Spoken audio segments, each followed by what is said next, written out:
Ako si Margot Hayes at 66 na ako. Ang sasabihin ko sa inyo ay nagbago ng buhay ko magpakailanman. Ang libing ng asawa kong si Ernest ang pinakatahimik na araw sa buong buhay ko. Doon sa tabi ng kanyang puntod, nakatanggap ako ng mensahe mula sa isang hindi kilalang numero na nagpabigla sa akin. Buhay ako, hindi ako yon sa kabaong. Ang sagot ko, nanginginig ang mga kamay. Sino ka? Ang tugon ay ikinahaplos ng hininga ko. Hindi ko masabi. Binabantayan nila tayo. Huwag kang magtiwala sa mga anak natin. Ang sandaling iyon ay pinaghiwa ang kaluluwa ko. Gumuho ang mundo ko nang makita ko sina Charles at Henry, ang sariling mga anak ko, na nakatayo sa tabi ng kabaong na may kakaibang kalmadong ekspresyon. May mali. Parang pinilit ang kanilang mga luha, ang kanilang mga yakap ay malamig na parang yelo. Sa loob ng 42 taon, si Ernest ang naging kapareha ko, ang kanlungan ko, ang dahilan ng aking pag-iral. Nakilala ko siya noong ako'y 24 anyos sa munting bayan ng Spring Creek. Lumaki kami sa parehong alikabok na likurang kalsada, nagbabahagi ng payak na mga pangarap. Naglilinis ako ng mga bahay para matustusan ang may sakit kong ina habang si Ernest ay nagkukumpuni ng mga bisikleta sa maliit na tindahan na minana niya mula sa kanyang ama. Mahirap kami pero masaya kami. Mayroon kaming bagay na hindi mabibili ng pera, tunay na pag-ibig. Naalala ko ang unang beses na kinausap niya ako. Martes ng umaga iyon. Naglalakad ako papunta sa palengke na nakasuot ng kupas kong berdeng bestida at sira-sirang sapatos. Lumabas siya ng kanyang tindahan na may mantsang grasa ang mga kamay at ngumiti sa akin ng may mahiyain na anyo na agad na naging dahilan upang umibig ako sa kanya. Magandang umaga, Margot, anya sa malambing na tinig. Papatingnan ko ba ang bisikleta mo? Wala naman akong bisikleta pero nag-isip ako ng dahilan para lang makausap siya. Ang usapang iyon ang naging simula ng aming mga date sa ilalim ng malaking punong oak sa Town Square Park. Pagkatapos ay naging mga pangako ng walang hanggang pag-ibig. At sa huli ay isang payak na kasal na puno ng pag-asa. Mahirap ang unang ilang taon. Nanirahan kami sa isang bahay na may 2 silid-tulugan at bubong lata. Kapag umuulan, naglalagay kami ng mga palayok sa buong bahay para saluhin ang tumutulo, pero masaya kami. Nagtrabaho si Ernest mula pagsikat hanggang paglubog ng araw sa kanyang pagawaan at ako naman ay namumuhit ng damit para sa mga kababaihan sa bayan. Nang ipinanganak si Charles, inakala kong sasabog sa saya ang puso ko. Siya ay isang magandang sanggol na may malalaking mata ng kanyang ama at ngiti ko. 2 taon ang lumipas, dumating si Henry na kasing perpekto rin. Pinalaki ko sila gamit ang buong pagmamahal sa mundo. Isinakripisyo ko ang sarili kong pangangailangan para sa kanila. Si Ernest ay isang kahanga-hangang ama. Dinadala niya sila mangisda sa ilog tuwing linggo. Tinuturuan silang ayusin ang mga bagay gamit ang kanilang mga kamay at nagsasalaysay sa kanila ng mga kwento bago sila matulog. Pinakakain ko sila, sinisindihan ko sila ng damit at inaaliw ko sila kapag umiiyak sila. Isang malapit na pamilya kami o iyan ang aking pinaniwalaan. Habang sila'y lumalaki, nagsimulang magbago ang mga bagay. Si Charles ang panganay ay palaging ambisyoso. Mula pagkabata, tinatanong niya kung bakit kami mababa ang pamumuhay, kung bakit wala kaming kotse tulad ng ibang pamilya. Sinunod ni Henry ang ginagawa niya sa lahat ng bagay gaya ng dati. Nang mag-18 si Charles, inalok siya ni Ernest ng trabaho sa tindahan pero tinanggihan niya ito ng may paghamak. Ayaw kong madumihan ang kamay ko tulad mo, Dad. Magiging isang mahalaga akong tao. Labis na nasaktan si Ernest sa mga salitang iyon kahit hindi niya kailanman sinabi sa akin. Makikita ko siyang nakaupo sa beranda tuwing gabi, nakatitig sa mga bituin na may malungkot na ekspresyon. Tinanggihan ng anak niya hindi lang ang kanyang trabaho, kundi pati ang buong pamumuhay niya. Lumipas ang mga taon at sa aking pagkagulat, nakilala si Charles sa mundo ng negosyo. Nakuha siyang magtrabaho sa isang real estate company sa lungsod. Sinundan siya ni Henry agad-agad. Pareho silang nagsimulang kumita ng pera, mas malaki kaysa sa nakita na namin ni Ernest. Noong una, napaka-proud ko. Nakamit ng mga anak ko ang hindi namin nagawa, nakatakas sa kahirapan at nakapagtayo ng mas magandang buhay. Pero unti-unti, ang tuwang iyon ay naging kalungkutan. Hindi na madalas ang pagdalaw at mas pinaikli ang mga tawag sa telepono. Kapag pumupunta sila, dumarating sila sa mamahaling kotse, nakasuot ng magagarang suit at nag-uusap tungkol sa mga investment at ari-arian. Tinitigan nila kami na may kakaibang halo ng awa at hiya. "Ma, ikaw at si tatay ay dapat nang lumipat sa mas magandang lugar," sabi sa akin ni Charles sa isa sa kanilang mga bihirang pagdalaw. "Guguho na itong bahay." Tama siya, ngunit sa bahay na iyon, nakaimbak ang lahat ng aming mga alaala. Doon namin pinalaki ang aming mga anak, doon kami nagbahagi ng libu-libong pagkain, doon kami magkasamang tumanda. Hindi ito magara, pero ito ang aming tahanan. Si Ernest, na palaging matalino, ay sasabihin sa akin, "Marot, binago ng pera ang mga anak natin. Hindi na tayo sapat para sa kanila." Tinanggihan kong paniwalaan ito. Patuloy kong pinagtatwiran ang kanilang mga pagkawala, ang kanilang maiikling tawag, ang kanilang mga nabigong pangako. Abala sila sa pagbuo ng kanilang buhay. Sasabihin ko sa sarili ko na balang araw, babalik sila bilang mga mapagmahal na batang pinalaki namin. Pero sa puso ko, alam kong tama si Ernest. Matagal na naming nawala ang aming mga anak bago ko pa nawalan ng asawa. Hindi ko lang alam kung hanggang saan kami naging estranghero sa kanila. Ang pinakamatinding pagbabago ay nang ikinasal si Charles kay Jasmine Albright, isang babae mula sa lungsod na hindi itinago ang paghamak sa aming payak na pamumuhay. Nang unang beses niyang dinala siya sa bahay, dumating siya na nakasuot ng high heels na lumubog sa putik ng aming beranda at isang eleganteng pulang bestida na mukhang mas mahal pa kaysa sa lahat ng pag-aari ko.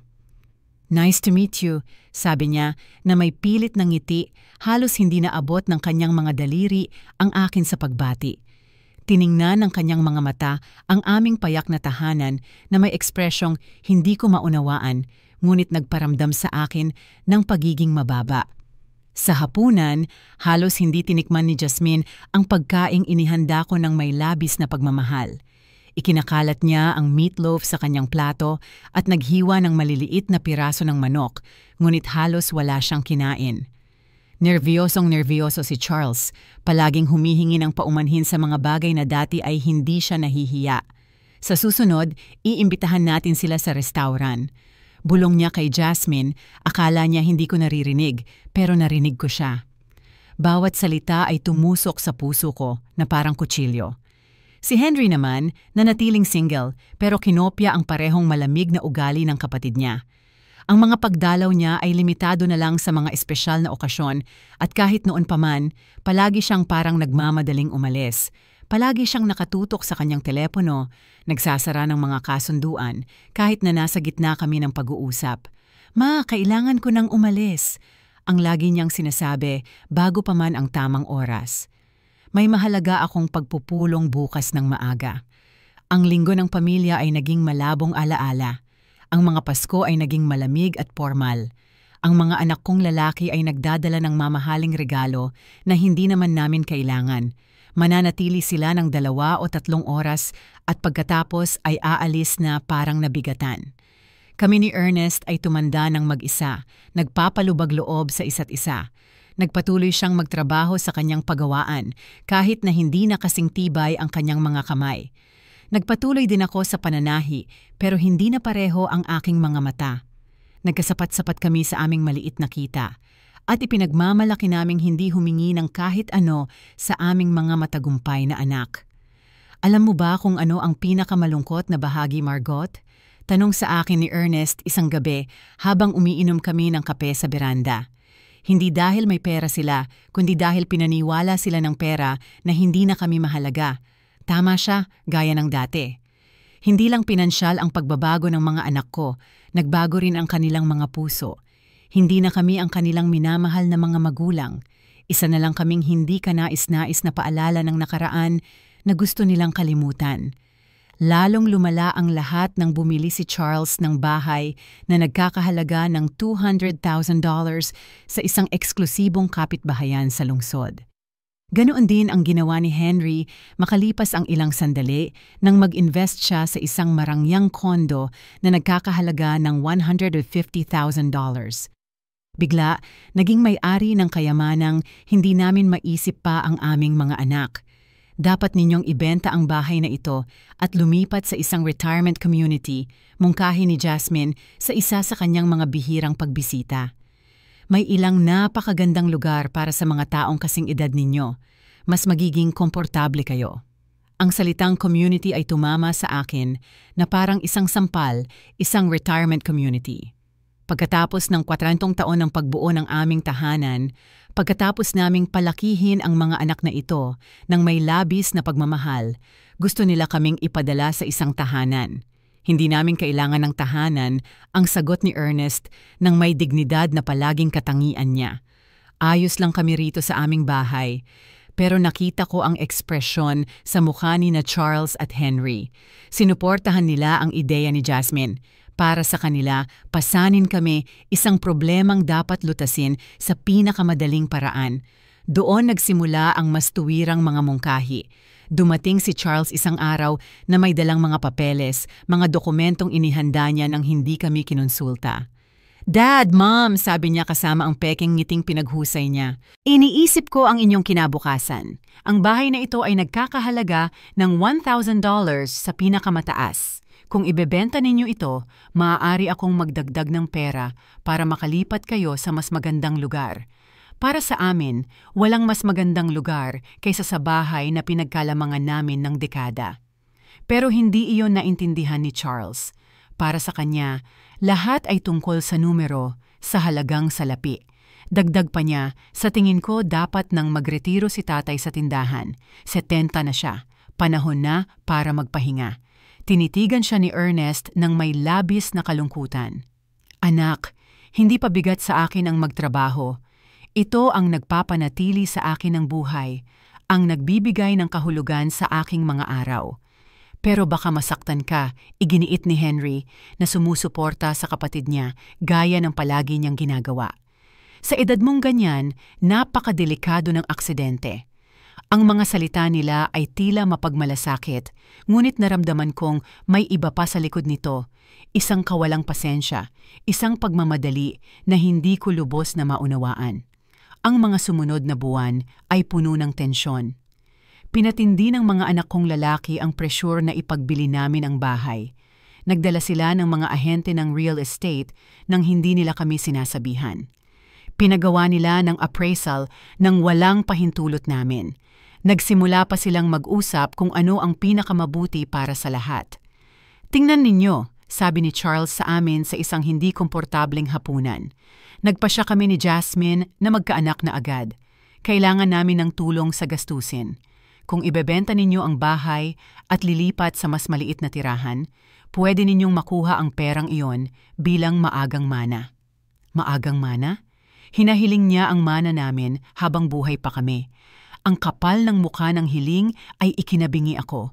Nanatiling kalmado si Nest pero nakita kong nanigas ang panga niya. "Anak, kapag namatay na kami ni nanay mo, sayo ang lahat ng pag-aari namin. Pero habang buhay pa kami, sa amin ang desisyon. Huwag kang matigas ang ulo," putol ni Henry nang may tigas na hindi ko pa kailanman nakita sa kanya. "Matanda ka na ngayon, hindi mo pwedeng patuloy na mabuhay sa nakaraan." Noong gabing iyon, pagkatapos nilang umalis, nag-usap kami ni Ernest hanggang madaling araw. Sa unang pagkakataon sa aming pagsasama, tinalakay namin ang posibilidad na ang aming mga anak na lalaki ay hindi ang mga taong inakala naming pinalaki namin. "May mali, Margot," sabi ng asawa ko sa akin na may pagkabahala na hindi ko pa kailanman nakita sa kanyang mga mata. "Hindi lang ito ambisyon o kawalan ng pasensya. May mas madilim na bagay sa likod ng lahat ng presyur na ito. Hindi ko alam kung gaano kalalim ang pagiging tama ng kanyang mga salita. Hindi ko maisip na ang sarili kong mga anak ay nagbabalak ng isang bagay na magbabago sa aming buhay magpakailanman. Hindi ko alam na ang trahedyang paparating ay hindi aksidenteng hatol ng tadhana, kundi isang sabwatan na maingat na inihanda ng 2 taong pinakatiwalaan ko sa mundo." Ang huling normal na pag-uusap ko kay Charles ay 3 linggo bago ang pagkamatay ni Ernest. Dumating siyang mag-isa nang wala si Jasmine at mukhang mas seryoso kaysa dati. "Ma," sabi niya, na nakaupo sa mesa sa kusina kung saan siya ay marami ng beses kumain ng almusal noong bata pa siya. "Gusto kong malaman mo na kahit ano pa man ang mangyari, ako at si Henry ay palagi kang aalagaan." Ang mga salita niya ay nagpatahimik sa akin noon, ngunit ngayon na naaalala ko ang mga iyon sa tabi ng puntod ni Ernest, nakakakilabot ang pagdadaloy ng kuryente sa aking gulugod. Bakit niya sinabi na anuman ang mangyari? Ano ang alam niya na hindi ko alam? Ang aksidenteng nagbago sa lahat ay nangyari noong Martes ng umaga. Maaga nang umalis si Ernest papuntang tindahan, gaya ng ginagawa niya araw-araw sa loob ng mahigit 40 taon. Nasa kusina ako noon at inihahanda ang paborito niyang baon, meatloaf at mashed potatoes nang tumunog ang telepono nang may pagmamadali na nagpabigla sa akin. "Mrs. Hayes?" tanong ng isang boses na hindi ko kilala. "Tumawag ako mula sa Memorial Hospital. Nagsagawa ng malubhang aksidente ang asawa mo. Kailangan mong pumunta agad." Ang mga salita ay nag-blur sa isip ko na parang tinta at tubig. Napatigil ang mundo. Naging malata ang mga binti ko at kinailangan kong hawakan ang balangkas ng pinto para hindi mahulog. Ano ang nangyari? Ayos lang ba siya? Buhay pa ba siya? Nasa ICU ba siya? "Ma'am, pakiusap. Pumunta ka agad." Ang biyahe papunta sa ospital ay isang malabong bangungot. Kinailangan akong ihatid ng kapitbahay kong si Doris dahil nanginginig ako ng sobra at hindi ko na mahawakan ang susi.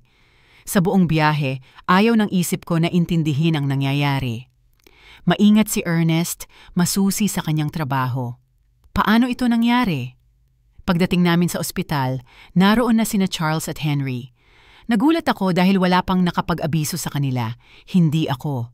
Pero sa aking pagkadismaya, hindi ko pinansin ang detalyeng iyon. "Ma," sabi ni Charles habang niyayakap ako ng tila taos-puso. "Malala ang kalagayan ni tatay. Sabi ng mga doktor, sumabog raw ang isa sa mga makina sa tindahan. May malubhang paso siya at matinding pinsala sa utak." Namumula ang mga mata ni Henry, pero may kakaiba sa ekspresyon niya. Parang mas kinakabahan siya kaysa malungkot, na parang naghihintay ng mahalagang balita kaysa nagdadalamhati para sa ama. "Pwede ba naming makita siya?" tanong ko ng desperado. Pamilya lang ang pinapayagan, isa sa bawat pagkakataon at 5 minuto lang ang pinakamataas, paliwanag ng nurse. Nang pumasok ako sa silid na iyon sa ICU, nanlumo ako. Nakakabit si Ernest sa 100 makina at natatakpan ng bendahe ang halos buong muka at braso niya. Halos hindi ko na siya nakilala. Hirap ang paghinga niya, artipisyal, pinapatakbo ng mga makinang patuloy na tumutunog.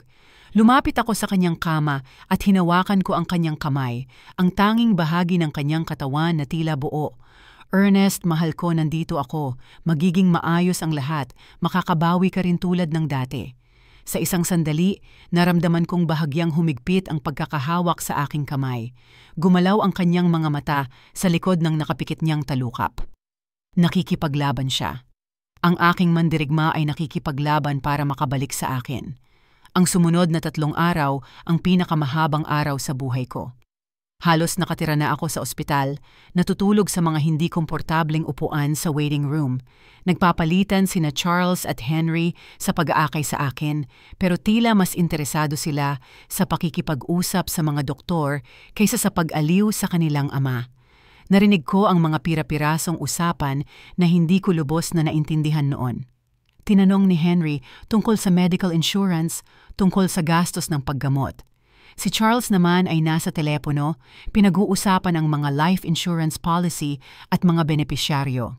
"Ma," sabi ni Charles sa akin noong 2nd araw, in-review namin ang insurance ni tatay.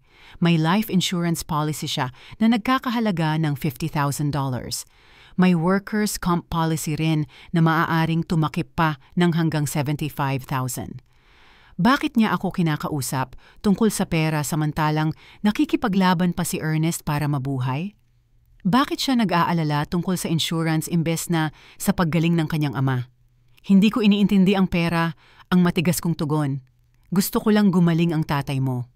"Siyempre ma," sabi niya, Pero may nakita ako sa mga mata niya na hindi ko nagustuhan. Isang lamig, parang calculator na gumagana habang nakahiga ang ama niya at unti-unting namamatay. Sa ikatlong araw, ibinigay sa amin ng mga doktor ang pinakamatinding balita sa buhay ko. Pinagsama-sama kami ni Dr. Patterson, isang matandang lalaki na may mahabaging muka sa isang maliit na opisina. Mrs. Hayes, malumanay niyang sinimulan.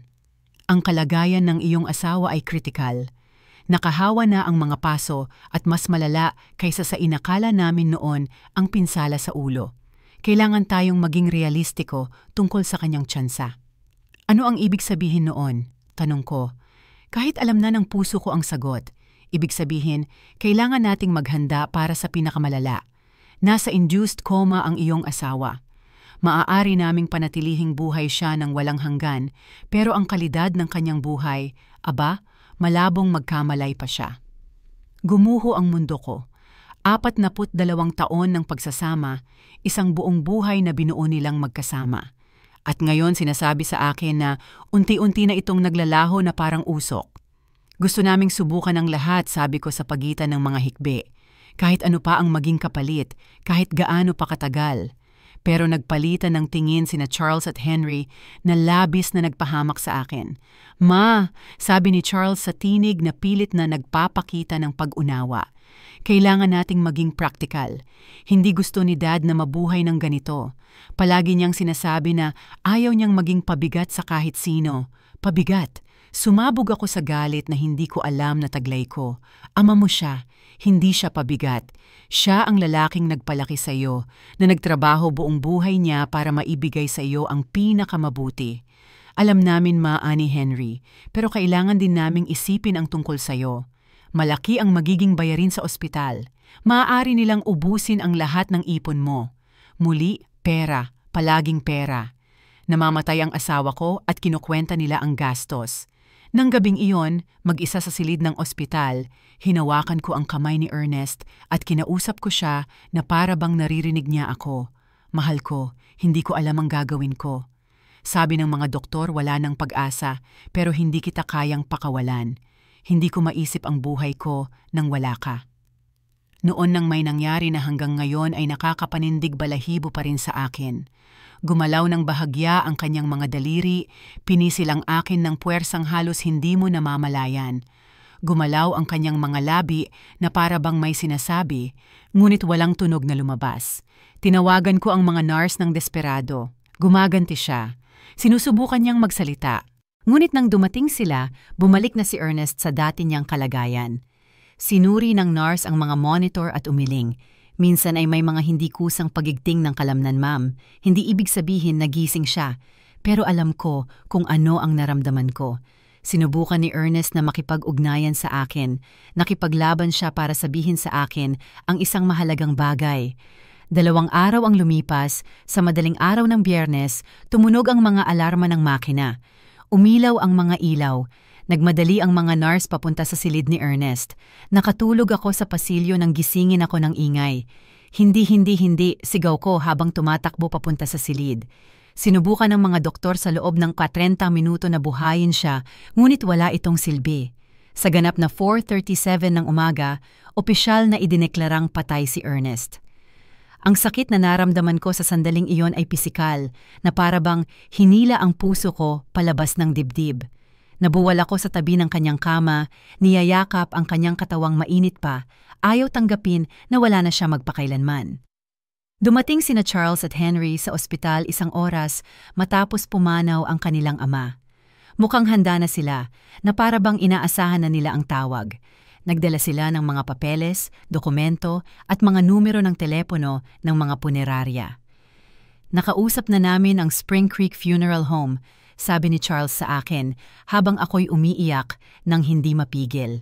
Maaari nilang kunin ang bangkay ngayong umaga. Nakipag-ugnayan na rin kami sa insurance, dagdag ni Henry. Nagsimula na ang proseso ng claim. Paano sila naging ganoon ka-epektibo, ganoon ka-organisado, ganoon kalamig 1 oras lang matapos nilang mawala ang kanilang ama?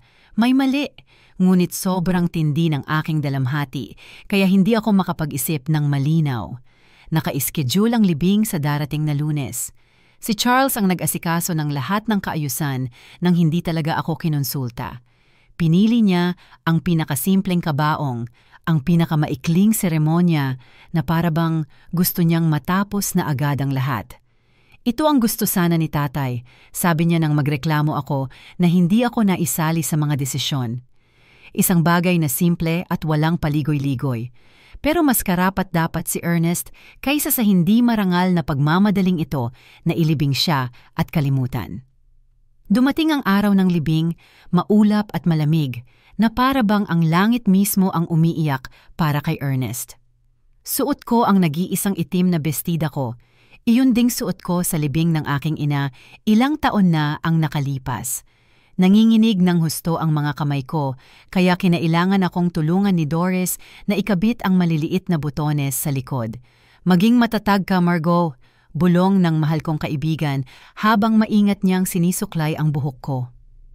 Gusto ka sanang makitang matatag ni Ernest, pero hindi ako ganoon ang pakiramdam.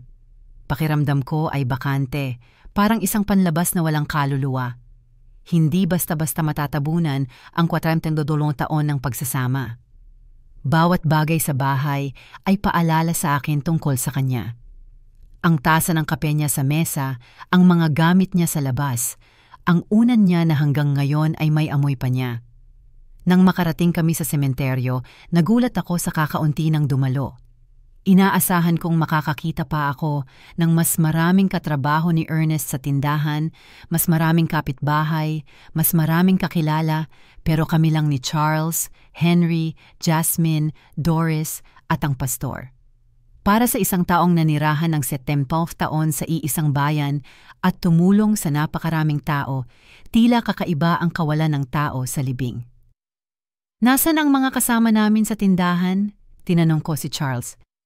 "Ayaw naming istorbuin ang iba," mabilis niyang sagot. Pribadong tao si tatay. Mas gusto niya ang isang mas pribado at maliit na seremonya. Pero hindi iyon totoo. Mahal na mahal ni Ernest ang kanyang komunidad. Mahalaga sa kanya ang kanyang mga kapitbahay. Gusto niyang dumalo sila para magpaalam. Bakit nga ba pinili ni Charles na gawing lihim at madalian ang lahat? Habang isinasagawa ang seremonya, pinanood ko ang aking mga anak na lalaki nang may kakaibang emosyonal na paglayo. May seryosong ekspresyon si Charles na angkop sa okasyon, ngunit palagi niyang tinitingnan ang kanyang relo.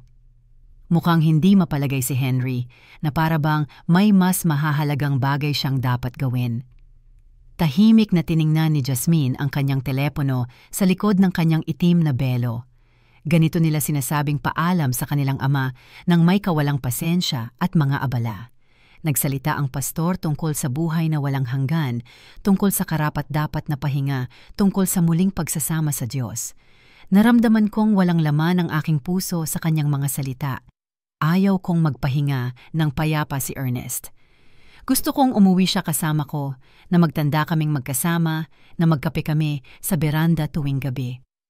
Nang dumating ang oras para maghagis ng lupa sa kabaong, tumangging tumayo ang mga paa ko. Kinailangang sandalan ako ni Doris habang ako'y umiiyak ng hindi mapigilan. Ang tunog ng lupa na tumatama sa kahoy ay pinal, tiyak at walang pag-asa. Sa mismong sandaling iyon, habang nakatayo ako sa tabi ng puntod ng asawa ko, nanginig ang telepono ko. Isang text message mula sa hindi kilalang numero. Buhay pa ako. Hindi ako yan sa kabaong. Tinigil ng puso ko ang pagtibok. Nagtirak ang mga letra sa harap ng mga mata ko na parabang ako'y naghahalucinate. Parang mababaliw ako sa dalamhati.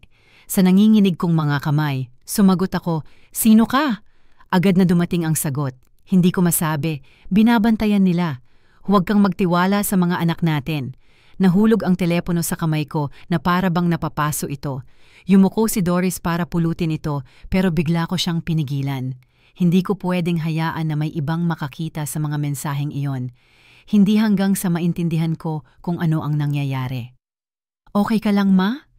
Tanong ni Charles na lumalapit ng may nag-aalalang ekspresyon. Tinitigan ko siya, sinusubukang maghanap ng kahit anong pahiwatig sa kanyang muka. Tila taos puso ang kanyang mga mata, pero ngayon, bawat kilos, bawat salita, bawat ekspresyon ay tila kahina-hinala. Ayos lang ako, ang kasinungalingan ko, habang inilalagay ko ang telepono sa bag ko. Kailangan ko na lang umuwi. Sa pag-uwi, hindi ko matanggal sa isip ko ang mga mensaheng iyon. Posible bang may nagmamalupit na nagbibiro sa pinakamasamang sandali ng buhay ko? O talagang may posibilidad bang buhay si Ernest? Pero kung buhay siya, sino ang inilibing namin? At kung hindi naman siya buhay, sino ang nakakaalam ng sapat na detalye tungkol sa buhay namin para makasulat ng ganoon ka-espesipiko tungkol sa aming mga anak? Nang gabing iyon, mag-isa sa bahay ko, na ngayon ay pakiramdam ko'y parang libingan, inulit-ulit kong inisip ang bawat detalye ng nakaraang ilang araw. Kakaiba ang aksidente ni Ernest mula pa sa simula. Ayon kay Charles, sumabog raw ang isang makina sa tindahan, pero kilala ni Ernest ang bawat tornilyo at kable doon. Masusi siya sa pagpapanatili, obsesibo sa kaligtasan. Bukod pa rito, paano nakarating agad sa ospital ang mga anak ko kung walang nag-abiso sa kanila? Tinawagan muna ako ng ospital. Ako ang emergency contact. Paano nila nalaman ang aksidente bago pa ako at saka ang pera? Mula pa noong unang araw, pinag-uusapan na nina Charles at Henry ang mga pulisyang pangsiguro at mga benepisyaryo na para bang hinihintay na nila ang sandaling ito naghahanda para rito. Nagpa siya akong suriin ang mga papeles ni Ernest. Sa kanyang lumang kahoy na mesa, inilagay niya ang lahat ng mahahalagang dokumento sa isang metal na kahon.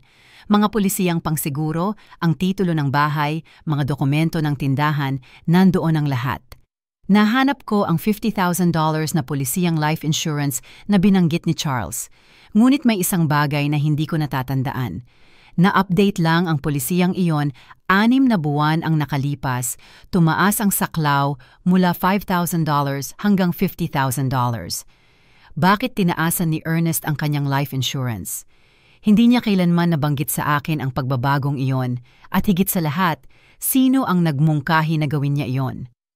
Nagpatuloy ako sa paghahanap at may natuklasan pa akong mas nakakabahala. Isang workers' comp policy na hindi ko alam, na binili 2 buwan bago siya mamatay. $5,000 para sa aksidenteng pagkamatay sa trabaho, $15,000 sa kabuuan. Isang malaking halaga para sa pamilyang tulad namin, ngunit sapat ding tukso para sa isang taong walang konsensya. Nanginig muli ang telepono ko.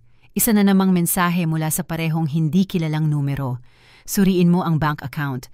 Tingnan mo kung sino ang kumikilos ng pera. Sa pagkakataong ito, hindi ako nag-atubili. Ang taong ito, sino man siya, ay alam ng sobra para maging nagbibiro lang. Alam nila ang tungkol sa insurance. Alam nila ang tungkol sa mga anak ko. Alam nila ang mga detalyeng tanging taong napakalapit sa amin ang makakaalam. Kinabukasan, pumunta ako sa bangko kung saan namin ni Ernest pinananatili ang aming account sa loob ng 3 taon. Batiin ako ni Mrs. Thompson, ang manager na matagal na kaming kilala ng may taos-pusong pakikiramay. Margot, nakikiramay ako sa pagkamatay ni Ernest. Mabait siyang tao. Salamat po, Mrs. Thompson. Pumunta ako para suriin ang aming mga account. Kailangan kong maunawaan ang aming sitwasyong pinansyal.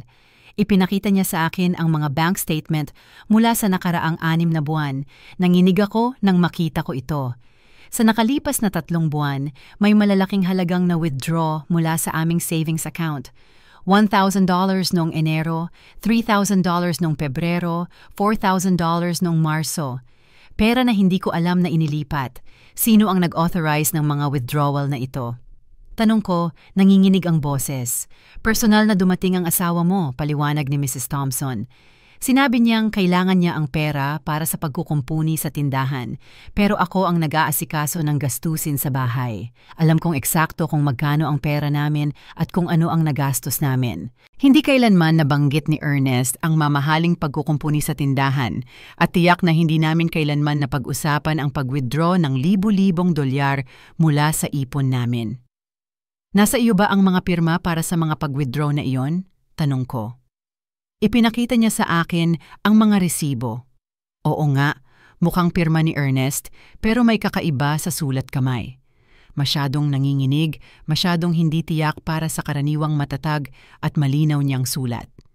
Ginang Thompson, tanong ko habang kumakabog ang dibdib ko, Nag-isa ba siyang dumating para gawin ang mga pag-withdraw na ito o may kasama siya?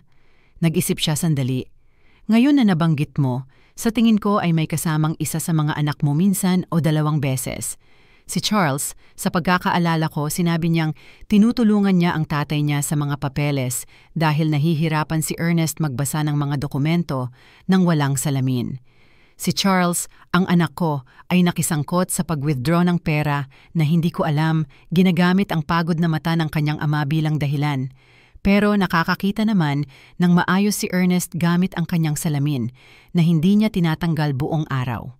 Noong hapon ding iyon, habang paulit-ulit kong tinitingnan ang mga resibo ng bangko, nakatanggap ako ng isa pang mensahe. Sila ang may ideya sa insurance. Kumbinsido nila si Ernest na kailangan mo ng mas malaking proteksyon. Bitag iyon. Hindi ko na maikaila ang ebidensyang dumarami sa harap ko. Ang misteryosong pagtaas ng mga pulisiyang pang-insurance, ang hindi autorisadong pag-withdraw ng pera, ang presensya ni Charles sa mga transaksyon na wala akong alam. Ang kahina-hinalang bilis niya sa pag-aayos ng libing, ang kanyang pagiging malamig habang naghihirap ang kanyang ama. Ngunit ang tanong na nakakatakot sa akin ay kung talagang pinlano ba nila ang kamatayan ni Ernest, paano nila ito ginawa, at sino ang nagpapadala sa akin ng mga mensaheng ito. Paano nalaman ng taong ito ang napakarami tungkol sa nangyari? Ang mga sumunod na araw ay naging bangungot ng pagdududa at hinala. Bawat ngiti ni Charles, bawat yakap ni Henry, bawat salita ng pakikiramay ay tila maskara na nagtatago ng isang masamang lihim. Ngunit kailangan ko pa ng mas maraming ebidensya bago ko matanggap ang isang katotohanang kasing horror ng nabubuo sa isip ko. Patuloy na nakakatanggap ang telepono ko ng mga mensahe mula sa misteryosong numero. Pumunta ka sa tindahan ni Ernest. Silipin mo ang mesa niya. May mga bagay kang hindi nakita. Nagpasya akong pumunta sa tindahan ng unang beses mula ng aksidente. Sinabi ni Charles na sumabog ang isang makina. Pero nang makarating ako roon, may nakita akong ganap na iba sa inaasahan ko. Kakaiba ang kalinisan ng tindahan, masyadong malinis para naging pinangyarihan ng isang pagsabog. Walang bakas ng pagkasunog sa mga pader, walang kalat, walang palatandaan ng pagkawasak na dapat sanhi ng isang malubhang aksidente. Nasaan ang makinang sumabog? Tanong ko ng malakas. Tiningnan ko ang buong shop at natagpuan kong nasa kani-kanilang lugar ang bawat makina at gumagana ng maayos. Ang welder, ang compressor, ang electric saw, buo at walang sira. Ano nga ba ang naging sanhi ng aksidente? Sa mesa ni Ernest, may nakita akong isang bagay na nagpatuyo ng aking dugo. Isang sulat na nakasulat sa kanyang kamay na may petsang 3 araw bago siya mamatay. Pinipilit ni Charles na kailangan ko pa ng insurance. Sabi niya para kay Margo raw ito. Pero may hindi ako nararamdaman na tama. Hindi ko pinagkakatiwalaan ang kanyang intensyon. Sa ilalim ng sulat na iyon, may isa pa. Dinala sa akin ni Henry ang ilang papeles para pirmahan. Sabi niya para sa modernisasyon ng tindahan, pero hindi ko maintindihan kung tungkol saan ito. Bakit nagmamadali? May pinaghinalaan ang asawa ko. Naramdaman niya ang masasamang intensyon ng aming mga anak, pero namatay siya bago pa man niya ito masabi sa akin. Patuloy akong naghahanap at nakakita ako ng isang sobre na selyado at may pangalan ko. Binuksan ko ito nang nanginginig ang mga kamay. Isang liham ito mula kay Ernest. Mahal kong Margot, kung binabasa mo ito, ibig sabihin may nangyari sa akin. Nitong mga nakaraang buwan, napansin ko ang mga kakaibang pagbabago kina Charles at Henry. Sobrang interesado sila sa pera natin, sa insurance, sa pagbebenta natin ng bahay. Pinipilitan sila ni Jasmine. Kahapon, sinabi sa akin ni Charles na dapat mas mag-alala ako sa aking kaligtasan dahil sa aking edad, kahit anong aksidente, ay maaaring maging nakamamatay. Hindi ko alam kung bakit, pero ang mga salitang iyon ay parang banta. Mahal kita, Margot. Kung may mangyari sa akin, huwag kang magtiwala ng bulagsak sa kahit sino, pati na sa ating mga anak na lalaki. Nahulog sa aking mga kamay ang liham. Naramdaman ni Ernest ang kanyang sariling kamatayan. Nakita niya ang mga palatandaan na ako na nabulag ng pagmamahal ng isang ina ay hindi pinansin. Noong gabing iyon, dumalaw sa akin si Charles. Dumating siya na may dalang bote ng alak at ngiti na sa tingin ko ay tila peke. "Ma, naiisip ko ang kinabukasan mo," sabi niya, habang nagbubuhos ng isang baso para sa sarili nang hindi man lang nagtanong kung gusto ko rin. "Ang pera sa insurance, nasa proseso na, aabot ito ng $15,000. "Paano mo nalaman ang eksaktong halaga?" Tanong ko, nagpapanggap na inosente. "O sige, tinulungan ko si tatay sa mga papeles ng insurance. Gusto niyang siguraduhin na may sapat kang pera para mabuhay ng komportable." Isang kasinungalingan. Hindi kailanman hiniling ni Ernest na dagdagan ang insurance. Ayon sa kaniyang sariling tala, pinilit siya ni Charles. "At ano sa palagay mo ang dapat kong gawin sa perang iyon?" Tanong ko, maingat na pinagmamasdan ang kaniyang reaksyon. Namayagpag ang kaniyang mga mata sa isang kislap na nagpabigla sa akin. "Pwede kang bumili ng mas maliit at mas komportableng bahay o mas mabuti pa, lumipat sa isang magandang retirement community kung saan may makakasama ka at may pangangalagang medikal. Pwede naming pamahalaan ni Henry ang pera mo para mas tumagal ito. Pamahalaan ang pera ko. Gusto lang naming alagaan ka, Ma. Sa edad mo, madali kang maloko o makagawa ng maling desisyon sa pananalapi. Marunong kami sa investments, sa negosyo. Kaya naming padamiin ng 3 ang halagang iyon sa loob ng ilang taon. Padamiin ng 3 ang pera ko o ipawala ito sa kanilang sariling bulsa." "Pag-iisipan ko pa," sabi ko, habang sinusubukang magpalugit. "Siyempre," sabi ni Jasmine nang may pilit na tamis, "pero hindi masyadong matagal para sa kabutihan mo." Pagkatapos nilang umalis, naupo ako sa kusina ko, nanginginig sa galit at takot. Ang sariling mga anak ko, ang laman at dugo ko, ay hindi lang pumatay sa kanilang ama, kundi ngayon ay pinaplano pa nilang nakawin ang lahat ng natira sa akin. Noong gabing iyon, umugong ang telepono ko sa isang mas mahabang mensahe kaysa sa iba. "Bukas, pumunta ka sa himpilan ng pulis. Hanapin mo ang ulat tungkol sa aksidente ni Ernest. May mga kontradiksyon na kailangan mong malaman." Kinabukasan, pumunta ako sa lokal na himpilan ng pulis. Magiliw akong binati ni Sergeant O'Connell na matagal nang nakakakilala kay Ernest. "Ang ulat tungkol sa aksidente ng iyong asawa?" Tanong niya na may nalilitong ekspresyon. "Anong aksidente, Ginang Hayes?" Mula sa tindahan niya, nang sumabog ang makina. Tiningnan ng sergeant ang kanyang mga talaan at umiling. Wala kaming natanggap na ulat tungkol sa pagsabog sa tindahan ni Ernest dito. Sa katunayan, wala kaming ulat ng anumang aksidente sa trabaho na kinasasangkutan ng iyong asawa. Naramdaman kong umiwas-kwas ang mundo sa ilalim ng aking mga paa, pero sinabi ng anak ko na aksidente iyon sa tindahan. Kaya siya nasa ospital. "Ginang Hayes, dumating ang iyong asawa sa ospital noong Martes ng umaga, ngunit hindi dahil sa aksidente sa trabaho." Ayon sa medikal na ulat na hawak ko rito, dumating siya ng walang malay na may mga sintomas ng pagkalason. Natagpuan ng mga doktor ang bakas ng methanol sa kanyang dugo, isang dami na sapat para magdulot ng pagkabulag, pinsala sa utak at sa huli ay kamatayan. Dapat ay ipinaalam sa iyo ng ospital ang tungkol sa pagkalason na ito. Hindi iyon pagsabog, hindi iyon aksidente sa trabaho. May sinadyang naglagay ng lason sa asawa ko. "Bakit walang nagsabi sa akin nito?" Tanong ko nang mag-alsa ang boses ko. Ang malapit na pamilya na pumirma sa mga papeles ng ospital ang humiling na panatilihing lihim ang impormasyon upang maiwasan ang hindi kailangang haka-haka. Sabi nila, "Masyado kang emosyonal para harapin ang mga teknikal na detalye." Ang malapit na pamilya. Itinago ni na Charles at Henry ang tunay na sanhi ng kalagayan ni Ernest, inimbento ang kwento tungkol sa pagsabog, at minanipula ang lahat, pati na ako, para takpan ang isang pagpatay. "Ginang Hayes," nagpatuloy ang serhente, "kung pinaghihinalaan ninyo ang mga pangyayari sa pagkamatay ng inyong asawa, maaari kaming magbukas ng formal na investigasyon. Higit pa sa hinala ang nararamdaman ko. Sigurado akong pinatay ng sariling mga anak ko ang kanilang ama para sa pera." Noong hapon ding iyon, umuwi si Henry na may dalang bouquet ng bulaklak at may parehong pekeng ngiti tulad ni Charles. "Kamusta ka, Ma? Mukhang pagod ka." "Ayos lang ako." Ang kasinungalingan ko, pinagmamasdan ang bawat galaw niya mula sa bagong pananaw. Iniisip ko lang ang hinaharap. Mabuti iyon. Nag-uusap kami ni Charles. Sa tingin namin, dapat mong ibenta agad ang bahay habang bago pa ito sa real estate market. Bakit nagmamadali? Mabilis bumababa ang halaga ng mga lumang bahay at kailangan mo ng likidong pera, gastos sa libing, mga hindi pa nababayarang bayarin sa ospital, at iba pang mga kasinungalingan.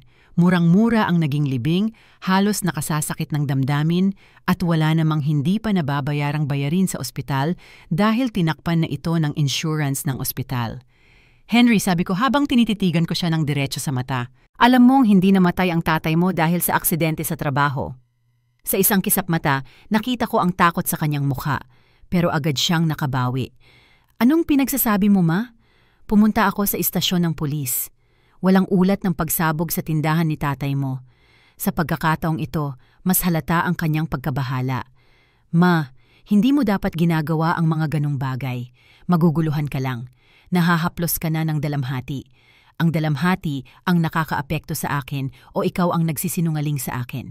Bigla siyang bumangon, natapakan ang kape na inihanda ko para sa kanya. Sa tingin ko, kailangan mong magpahinga. Pag-uusapan natin ito kapag nakalma ka na. Mabilis siyang umalis, pero bago iyon ay tumawag muna siya mula sa beranda, kahit hindi ko narinig ang mga salita. Ang tono ay agarang-agad at puno ng pag-aalala. Nang gabing iyon, natanggap ko ang pinaka-nagbunyag na mensahe hanggang ngayon. Magkikita sila bukas. Susubukan nilang kumbinsihin kang baliw ka na dahil sa dalamhati ay nag-i-imagine ka lang ng mga bagay-bagay. Huwag mo silang paniwalaan at huwag kang kumuha ng anumang inaalok nilang pagkain o inumin. Ang hula ng mga misteryosong mensahe ay natupad ng eksakto ayon sa kanilang babala. Kinabukasan, dumating nang magkasama sina Charles at Henry sa bahay ko, kasama si Jasmine. Mayroon silang labis na pag-aalalang ekspresyon at isang bag ng mga pastry mula sa panaderya sa sentro ng bayan. Ma, sobrang nag-aalala kami sa'yo, simula ni Charles sa matamis na tinig. Sinabihan kami ng mga kapitbahay na kakaiba raw ang kilos mo. Sabi ni Doris, nakikipag-usap ka raw sa sarili mo at hindi ka raw kumakain ng maayos. Hindi kailanman sinabi iyon ni Doris. Isa na namang kasinungalingan iyon sa kanilang lumalaking koleksyon. Dinala ni Jasmine ang paborito mong pastry, dagdag ni Henry habang itinuturo ang bag. At gumawa kami ng espesyal na kape mula sa tatak na gustong-gusto mo. Naalala ko ang mga salita ng mensahe. Huwag kang kukuha ng anumang inaalok nilang pagkain o inumin. Posibleng pinaplano rin nilang lasunan ako tulad ng ginawa nila kay Ernest. Salamat, pero nag-almusal na ako, sabi ko habang pinapanatili ang distansya. Pero ma, iginiit ni Jasmine na may ngiting hindi umabot sa kanyang mga mata. Kailangan mong kumain ng maayos. Marami kang nawala sa timbang mula nang mamatay si Tatang Ernest. Ayos lang ako, inulit ko ng matatag. Nagpalitan ng makahulugang tingin sina Charles at Henry. Parang ganoon din ang tingin na ipinamalas nila sa ospital nang ibigay sa amin ng doktor ang prognosis ni Ernest. Ma, sabi ni Charles na umupo nang mas malapit sa akin. May gusto kaming pag-usapan sa iyo tungkol sa isang mahalagang bagay. Nagkonsulta kami ni Henry sa ilang doktor tungkol sa iyong kamakailang pag-uugali. Ang pag-uugali ko? Oo. Ang mga kakaibang tanong na tinatanong mo, ang pagbisita mo sa himpilan ng pulis, ang pagka-obsession mo sa mga hindi mahalagang detalye tungkol kay tatay. Normal lang ito pagkatapos ng ganoong malaking pagkalugi, pero maaaring maging mapanganib kung hindi ito magamot. Tumango ng seryoso si Henry. Nakausap namin si Dr. Albright. Sabi niya, karaniwan lang para sa mga matatanda na magkaroon ng paranoia pagkatapos mawalan ng kapareha, lalo na sa mga babaeng kasing edad mo. Paranoia. Inaakusahan nila akong baliw dahil inihayag ko ang kanilang mga kasinungalingan. Hindi ako paranoid, sabi ko ng buong tapang. Nagtatanong lang ako ng mga tanong na dapat ko nang itinanong mula pa noong una. Anong mga tanong? Hamon ni Charles sa akin. Bakit walang police report para sa sinasabing aksidente ng tatay mo? Bakit perpektong malinis ang tindahan kung nagkaroon ng pagsabog? Bakit ka nag-withdraw ng $5,000 mula sa account natin nang hindi mo man lang sinabi sa akin? Nakakabingi ang katahimikan na sumunod. Nagpalitan sila ng tingin na halos hindi na itago ang takot. Nanay, sa wakas ay nagsalita si Henry. May simpleng paliwanag ang mga bagay na iyon. Kinuha ni tatay ang perang iyon para sa mga pagkukumpuni na gusto niyang gawin ng lihim bilang sorpresa para sa'yo. Anong sorpresa? Gusto niyang ipaayos ang bahay. Nag-imbento si Charles. Kumuha siya ng ilang manggagawa para ayusin ang bubong at pinturahan ang mga pader. Gusto niya itong maging sorpresa para sa kaarawan mo. Kung totoo iyon, nasaan ang mga manggagawa? Nasa saan ang mga materyales? Bakit walang nakakaalam sa bayan tungkol sa di umano'y pagpapagawa? At tungkol sa ulat ng pulisya, nagpatuloy si Charles. Hindi lahat ng aksidente sa trabaho ay nangangailangan ng ulat, lalo na kung nangyayari ito sa pribadong pag-aari. Dagdag na mga kasinungalingan. Napakalinaw ni Sergeant O'Connell, anumang aksidente sa trabaho na may malubhang pinsala ay nangangailangan ng opisyal na ulat. Nanay, singit ni Jasmine nang may matamis pero may halong pang-aasar na tinig. Gusto lang naming alagaan ka. Kaya inisip naming pinakamainam kung lilipat ka sa isang lugar na may espesyal na medikal na atensyon. Isang tahanan, isang espesyal na care home, pagwawasto ni Charles para sa mga taong dumaranas ng komplikadong pagdadalamhati. May mga psychologist sila, mga nurse, at mga aktibidad para hindi ka magsawa. At habang panahon, dagdag ni Henry, aasikasuhin namin ang pagbebenta ng bahay, ang pamamahala sa pera ng insurance, lahat ng mga komplikadong bagay na hindi mo dapat asikasuhin sa kalagayan mo ngayon. Nandoon na ang buong plano. Ideklara akong hindi ganap sa pag-iisip, ilagay ako sa isang tahanan at kontrolin ang lahat ng pera ko. Una, pinatay nila si Ernest para sa pera ng insurance at ngayon gusto rin nila akong magnakaw. At ano kung tatanggi ako? Tanong ko sa kanila. Bakit ka tatanggi? Tanong ni Charles na may ngiting nagdulot ng kilabot sa akin. Gusto lang namin ang pinakamabuti para sa'yo dahil ito ang bahay ko. Dito ko itinayo ang buhay ko kasama si Ernest. Dito kita pinalaki. Ma, sabi ni Henry na may pabiglang buntong hininga. Hindi ka pwedeng mabuhay sa nakaraan magpakailanman. Wala na si tatay. Kailangan mong tanggapin iyon at magpatuloy. Tinanggap ko na iyon pero hindi ibig sabihin na ibibigay ko ang buhay ko at ang pera ko. Nagsimulang pumutok ang maskara ng pag-aalala sa mukha ng mga anak ko. Biglang tumayo si Charles. Sige, kung ayaw mong makinig sa rason, kailangan naming gumawa ng mas matitinding hakbang. Ano ang ibig sabihin niyan? Ibig sabihin, maaari tayong magsimula ng legal na proseso para ideklara kang hindi buong isip. May mga saksi kami sa iyong pabago-bagong pag-uugali. May testimonya kami mula sa mga doktor na nagpapatunay na nagdurusa ka sa senile paranoia. Mga doktor? Anong mga doktor? Hindi naman ako nakausap ng kahit sinong doktor tungkol sa aking kalagayang pangkaisipan. Nilagdaan na ni Dr. Albright ang paunang ulat, dagdag pa ni Henry. Sinasabi niya na batay sa aming mga paglalarawan sa iyong pag-uugali, malamang na kailangan mo ng espesyal na pangangalaga. Isang doktor na hindi man lang ako sinuri ang pumirma sa ulat tungkol sa aking kalagayang pangkaisipan, batay lamang sa ikinuwento sa kanya ng mga anak ko. Gaano kaya karaming pera ang ginastos nila para bilhin ang huwad na pagsusuring iyon? Kaya, maaari kang makipagtulungan ng kusang loob, nagpatuloy si Charles. O kaya'y gawin namin ito ng legal, pero sa alinmang paraan, matatanggap mo ang tulong na kailangan mo. Isang tuwirang banta iyon. Kung hindi ko kusang loob na ibigay ang pera ko, gagamitin nila ang sistemang legal para nakawin ito sa akin. Kailangan ko ng oras para pag-isipan ito, sabi ko sa kanila habang sinusubukang magpalugit. Siyempre, sabi ni Jasmine nang may pilit na tamis, pero hindi masyadong matagal para sa kabutihan mo. Pagkatapos nilang umalis, naupo ako sa kusina, nanginginig sa galit at takot. Ang sariling mga anak ko, ang dugo ng aking dugo, ay hindi lang pumatay sa kanilang ama, kundi ngayon ay pinaplano pa nilang nakawin ang lahat ng natira sa akin. Nang gabing iyon, umingay ang telepono ko sa isang mensaheng mas mahaba kaysa sa iba. Margot, si Stephen Callahan ito, isang pribadong investigador. Kinuha ako ni Ernest 3 linggo bago siya mamatay dahil pinaghihinalaan niya sina Charles at Henry. Nilason nila siya ng methanol na hinalo sa kape niya sa almusal. Mayroon akong ebidensyang audio ng kanilang mga pag-uusap kung saan pinaplano nila ang lahat. Bukas, 3:00 ng hapon, pumunta ka sa kapehan sa kanto. Umupo ka sa mesa sa likuran. Nandyan ako. Sa wakas, malalaman ko kung sino ang nagpapadala sa akin ng mga mensaheng iyon at higit sa lahat, magkakaroon ako ng ebidensyang kailangan ko para makamit ang katarungan sa pagkamatay ng asawa ko. Pero alam ko rin na wala akong maraming oras. Ipinakita na ni Charles at Henry ang kanilang balak. Kung hindi ako kikilos agad, mauuwi ako sa pagkakakulong sa isang bahay habang ginagastos nila ang perang ikinamatay ni Ernest. Nagsimula na ang digmaan.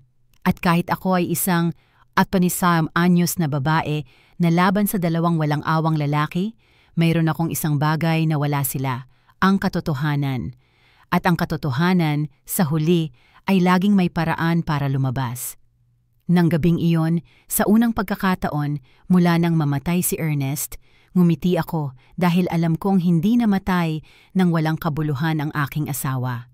Ang pag-iingat niya, ang kanyang kutob, ang kanyang desisyon na kumuha ng pribadong investigador ang magbibigay daan sa akin para makamit ang katarungan.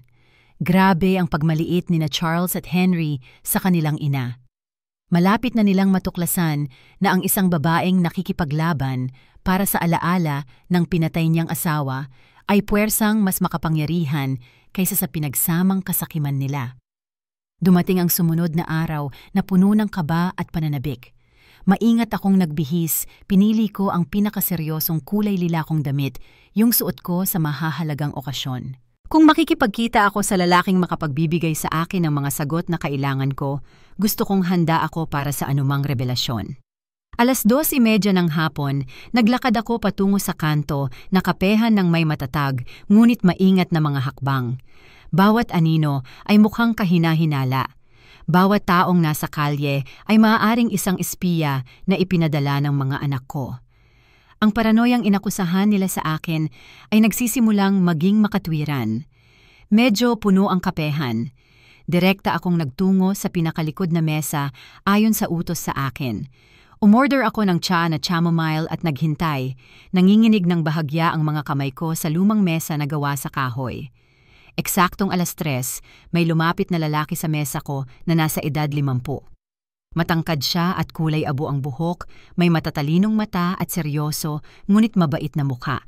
May dalang kayumangging folder sa ilalim ng kanyang braso. "Mrs. Hayes?" tanong niya sa mahinang boses. Tumango ako, hindi ko pa mapagkatiwalaan ang boses ko. "Ako si Stephen Callahan. Taos-puso akong nakikiramay sa iyong pagkawala." Mabait na tao si Ernest. Umupo siya sa tapat ko at inilapag ang folder sa mesa.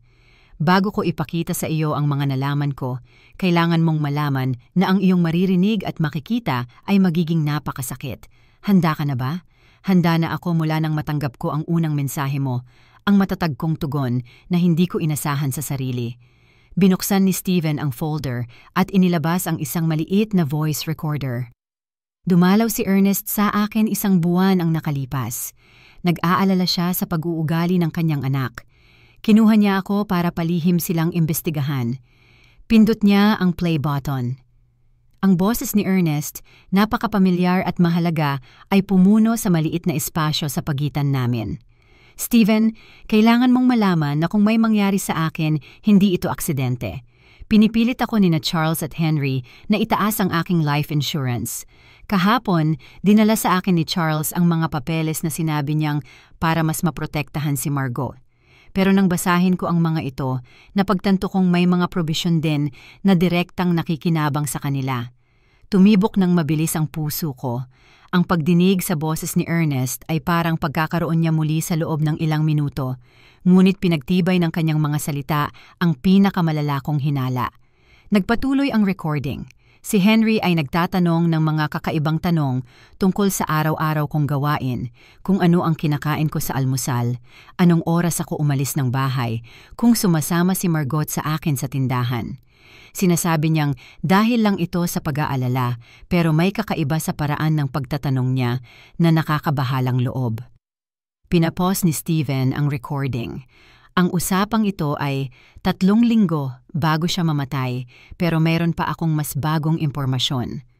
Pinatugtog niya ang isa pang recording na may boses ni Charles sa background na nakikipag-usap sa telepono. Hindi na tayo pwedeng maghintay pa. Nagsisuspetsa na ang matanda. Kahapon, tinanong niya ako kung bakit ako interesado sa insurance niya. Oo, nandito na sa akin ang methanol. Perpekto ang epekto nito dahil ang mga sintomas ay mukhang atake sa puso o stroke. Hindi magiging problema si nanay. Pag namatay si tatay, sobrang malulungkot siya, kaya pwede na nating gawin ang gusto natin sa kanya. Nagsimulang dumaloy ang luha sa aking mga pisngi. Boses iyon ng anak ko, ng sariling anak ko, na malamig na pinaplano ang pagpatay sa kanyang ama.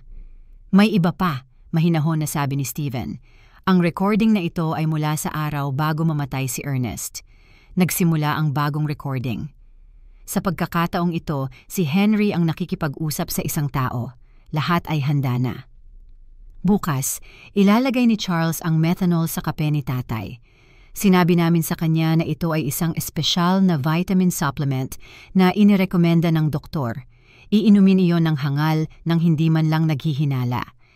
Ang mga sintomas, magsisimula sa pagkahilo at pagkalito, pagkatapos ay pagkawala ng paningin, pag-uurong, koma. Akala ng mga doctor stroke o atake sa puso ito. Pag nalaman na nila na pagkalason ito, huli na ang lahat. Ganap na bumagsak ang mundo ko. Hindi lang nila pinlano ang pagpatay kay Ernest, isinagawa pa nila ito ng isang lamig na nakakatakot sa akin. Paano naging posible na ang mga anak ko, ang mga sanggol na pinasuso ko, ang mga batang pinagaan ko ang loob sa tuwing sila'y may bangungot, ay may kakayahang gumawa ng isang napakasuklam-suklam na bagay? Paano ninyo nakuha ang mga recording na ito? Tanong ko habang umiiyak ako ng malugmok. Inutusan ako ni Ernest na maglagay ng mga listening device sa bahay ninyo, paliwanag ni Steven. Natakot siya, pero hindi niya alam kung ano mismo ang kinatatakutan niya. Inilagay namin ang mga ito sa home phone at sa ilang iba pang estratehikong lugar. Kinuha niya mula sa folder ang ilang larawan. Mayroon din akong video ni Charles na bumibili ng methanol sa isang hardware store 30 metro mula sa bayan. Nagbayad siya ng cash at gumamit ng pekeng pangalan, pero nakuha ko ito sa video. Malinaw na ipinapakita ng mga larawan si Charles na lumalabas ng hardware store na may hawak na maliit na bote. Ang petsa sa mga larawan ay 5 araw bago ang pagkamatay ni Ernest. At ito pa, patuloy ni Steven habang ipinapakita sa akin ang iba pang mga dokumento. Ito ang mga talaan ng pananalapi ni Charles at Henry mula sa nakaraang 6 na buwan. Gumagastos sila ng mas malaking halaga kaysa sa sinusuportahan ng kanilang kita. May utang si Charles na $70,000 sa isang nanghihiram sa lungsod. May utang sa sugal si Henry na $40,000. Desperado sila. Nagsimulang magkaroon ng kahulugan ang lahat. Hindi lang kasakiman ang nag-udyok sa pagpatay kay Ernest, kundi ang desperasyong pinansyal. Winasak ang buhay ng mga anak ko at nakita nila ang kanilang ama bilang pinagkukunan ng madali at mabilis na pera. Bakit hindi ka agad nagpunta sa pulis matapos ang pagkamatay ni Ernest? Tanong ko sa kanya. Dahil napakatalino ni Charles at Henry. Binayaran nila ang doktor na nag-alaga kay Ernest sa ospital para baguhin ang opisyal na diagnosis. Sa halip na pagkalason, nakasaad sa sertipiko ng kamatayan na kamatayan dahil sa pagkabigo ng puso dulot ng mga komplikasyon mula sa aksidente sa trabaho. Kung wala ang medikal na ebidensyang yon, maaaring hindi sapat ang mga recording ko para sa hatol. Pero ngayon, nandito na sa atin lahat ng ebidensya, sabi ko, habang nararamdaman ko ang halo ng sakit at determinasyon. Tama. At may isang bagay ka pang kailangan malaman. Nanlamig ang dugo ko. Ano? Pinaplano rin ng mga anak mo na patayin ka. Pinatugtog ni Steven ang isang huling recording na magkasama na ang boses ni Charles at Henry. Pag nakuha na natin ang pera sa insurance ni tatay, kailangan nating tanggalin si nanay, pati, sabi ni Charles. Hindi natin pwedeng ipagsapalaran na magduda siya o may ibang magpapasok ng ideya sa ulo niya. Paano? Tanong ni Henry. Kapareho ng kay tatay. Pero sa pagkakataong ito, pwede nating gawing parang pagpapakamatay dahil sa depresyon. Isang byuda na hindi mabubuhay nang wala ang asawa, walang magdududa, at siya lang ang tagapagmana ng pera. Mauuwi sa atin ang lahat. Ang bahay, ang ipon, ang pera sa insurance, halos $200,000 ang kabuuan. Tumigil ang recording. Nanginginig ako ng hindi mapigilan. Hindi lang pinatay ng mga anak ko ang kanilang ama, kundi pinaplano rin nilang patayin ako. Lahat para sa pera. Babayaran ni Mrs. Mahinahon na sabi ni Steven. Alam kong nakapanlulumo ito, pero may sapat tayong ebidensya para mapabayaran sila sa ginawa nila. Ano ang gagawin natin ngayon? Tanong ko, pinupunasan ang aking mga luha. Una, kailangan nating pumunta sa pulis kasama ang lahat ng ebidensyang ito. Si Sergeant O'Connell ay isang tapat na tao. Hindi siya sangkot sa korupsyon. Pangalawa, kailangan nating kumilos ng mabilis. Plano ng mga anak mo na ipadeklara kang mentally incompetent bukas. Kung magtatagumpay sila, mas mahirap nang magpatuloy ng legal bukas. Oo, na-intercept ko ang isang pag-uusap sa telepono kaninang umaga. Magkikita sila kay Hukom Miller sa 10:00 ng umaga para simulan ang proseso ng pagdedeklara ng mental na kawalan ng kakayahan. Tumayo ako mula sa mesa nang may determinasyong matagal ko nang hindi naramdaman. Pagkatapos, kailangan nating kumilos ngayong gabi. Tama, kinumpirma ni Steven. Pero una, may isang bagay pa akong gusto mong ipakita sa iyo. Kumuha siya ng huling larawan mula sa folder. Dito, palabas si Ernest na umaalis sa isang klinika na hindi ko nakilala. 3 araw bago siya mamatay, nagpunta ang asawa mo para sa isang buong pagsusuring medikal sa isang klinika sa lungsod. Ipinapakita ng mga resulta na siya ay ganap na malusog. Walang palatandaan ng sakit sa puso. Normal ang presyo ng kanyang dugo. Perpekto ang lahat. Patunayan nitong walang alinlangan na ang kanyang kamatayan ay sanhi ng pagkalason, hindi dahil sa likas na suliraning pangkalusugan. Iyon ang huling piraso ng ebidensya na kailangan namin. Si Ernest ay isang malusog na lalaki, pinaslang ng sariling mga anak. Steven, sabi ko, habang hinahawakan ko ang kanyang kamay. Salamat sa pagtupad mo sa pangako sa asawa ko. Ngayon, maghahanap tayo ng katarungan. Nang gabing iyon din, diretso kaming nagtungo ni Steven sa istasyon ng pulis. Si Sergeant O'Connell ang nagba-duty ng gabing iyon sa linggong iyon, na perpekto para sa aming layunin. Pagdating namin, 8:00 ng gabi at medyo tahimik ang istasyon. Sergeant O'Connell? Sabi ko nang may matatag na tinig. Kailangan kong magsampa ng formal na reklamo para sa pagpatay ng asawa kong si Ernest. Nagulat ang sergeant nang tumingin sa akin. Pagpatay? Ginang Hayes? Sinasabi sa sertipiko ng kamatayan na namatay siya dahil sa komplikasyon sa puso matapos ang aksidente sa trabaho. Hindi totoo ang sertipiko ng kamatayan, sagot ko. Inilapag ko ang folder ni Steven sa kanyang mesa. Sinadya ang lasunan ng metanol ng sariling mga anak namin ang asawa ko. Sa sumunod na 2 oras, iniharap namin ni Steven ang lahat ng ebidensya. Ang mga audio recording, ang mga litrato ni Charles na bumibili ng methanol, ang mga dokumento ng bangko na nagpapakita ng hindi autorisadong pag-withdraw, ang mga resulta ng medical ni Ernest na nagpapatunay ng kanyang perpektong kalusugan, at sa wakas, ang mga naitalang pag-uusap kung saan inamin ng mga anak ko ang pagpatay sa kanilang ama at ang kanilang plano na patayin ako. Pinakinggan ni Sergeant O'Connell ang bawat recording na lalong naging seryoso ang muka. Nang matapos kami, sumandal siya sa kanyang upuan at umiling nang hindi makapaniwala. Nakakatakot ito, bulong niya. Sigurado ka bang gusto mong ituloy ito, Mrs. Hayes? Kapag naaresto na namin ang mga anak mo, wala nang pagbabalik. Sergeant, sagot ko nang may buong dangal na aking maipapakita. Pinatay ng mga taong iyon ang asawa ko nang walang awa para lang sa pera. Plano rin nilang patayin ako. Hindi na sila mga anak ko. Mga kriminal sila na dapat managot sa kanilang mga krimen. Kailangan natin ng medical examiner para hukayin ang bangkay ni Ernest at kumpirmahin ang presensya ng methanol. Paliwanag ng sergeant. Handa ka na ba para doon? Gawin mo ang lahat ng kailangang gawin, sagot ko ng walang pag-aatubili. Agad na tinawagan ni Sergeant O'Connell ang piskal ng distrito. Sa kabila ng hating gabi na oras, ang kaseryosohan ng kaso ang nagtulak sa piskal na personal na pumunta sa istasyon.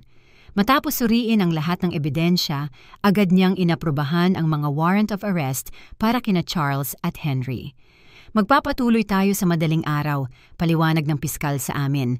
Kailangan naming tiyakin na nakuha na namin ang lahat ng ebidensya bago pa man nila masira ang anumang karagdagang patunay. Ihatid ako ni Steven pauwi noong gabing iyon. Sigurado kang ayos ka lang mag-isa? Tanong niya nang may pag-aalala. Ayos lang ako ang sagot ko. Pagkatapos ng lahat ng nadiskubre ko, hindi na ako natatakot. Nasa panig ko ang katarungan. Hindi ako makatulog nung gabing iyon. Nanatili akong gising na nakaupo sa kusina, tinitingnan ang mga litrato ni Ernest na nakasabit sa dingding. Sa unang pagkakataon, mula nang siya ay pumanaw, hindi puro sakit ang naramdaman ko. Naramdaman ko ang kakaibang halo ng lungkot at kasiyahan. Dahil alam kong malapit ng matamo ang katarungan para sa pagpatay sa kanya. 6:00 ng umaga, tumunog ang telepono ko. Si Charles iyon. Ma, kailangan mong pumunta agad sa bahay ni Henry. May nangyaring masama. Anong nangyari? Tanong ko, nagkunwaring nag-aalala. Mas mabuting personal ko nang ipaliwanag. Pakiusap, bilisan mo. Alam kong patibong iyon.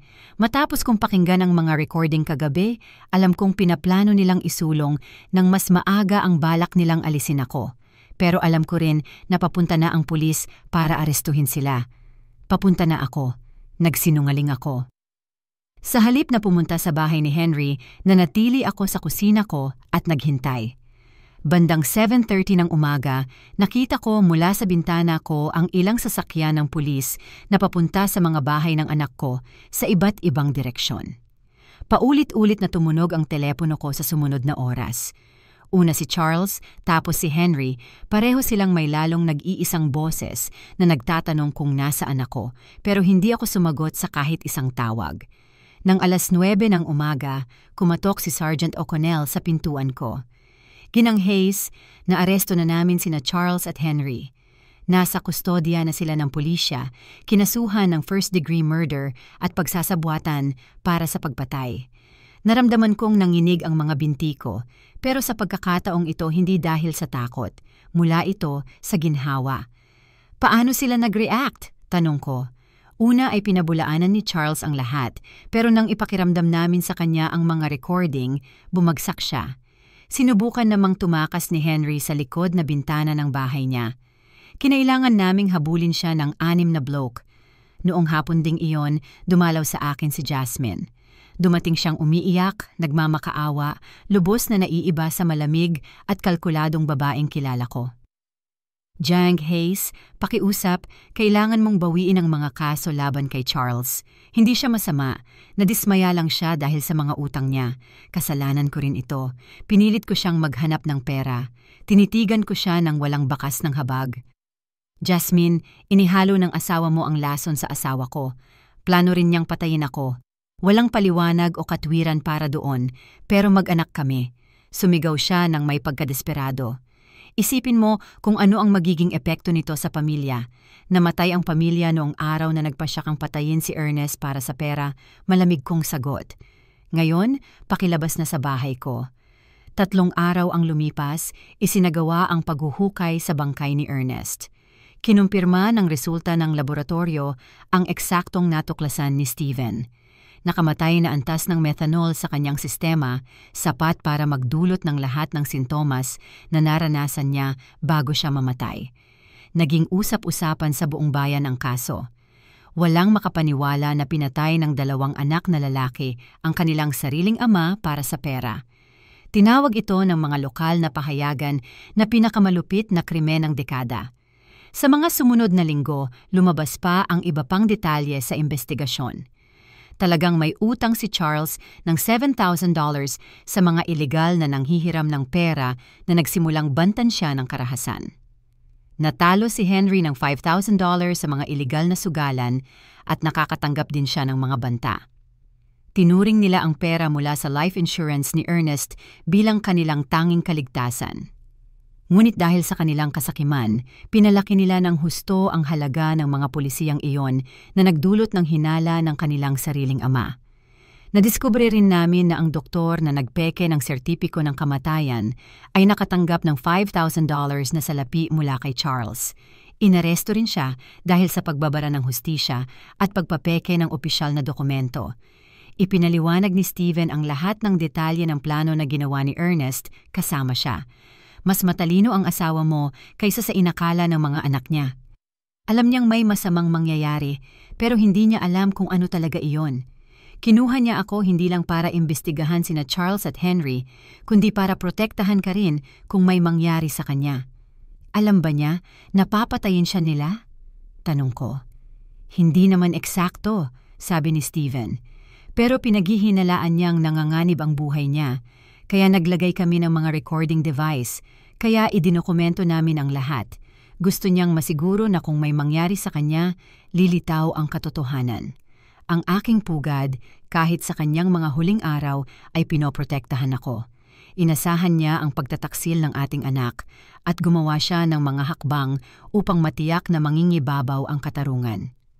Naka-schedule na magsimula ang paglilitis sa loob ng 2 buwan. Sina Charles at Henry ay nahaharap sa kasong first-degree murder na sa aming estado ay may hatol na 25 taon hanggang habambuhay.